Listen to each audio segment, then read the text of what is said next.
Hello, right, I'm back with a hat base. Now there's not too much you can do to restore these if they're completely bashed out of shape.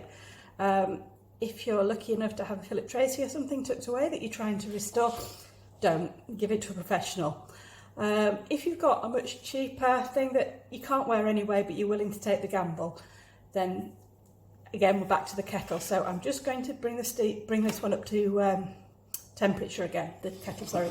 This hat, the base, the crown it's quite depressed as not as in miserable as in pushed down. So yeah, just over a little bit of steam, which softens the fabric through. You can see it coming through the crown, and this just softens it.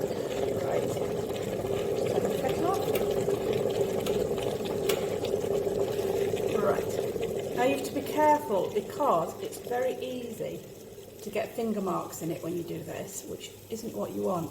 So I'm just using sort of the back of my fingers so I don't get any undue marks in it. And now I'm just going to keep it held there until it's gone cool, because otherwise it'll go back, it'll wave and go back into shape, the wrong shape that it was in. Right, and can you see now that's come out smoother? It's not gone down again.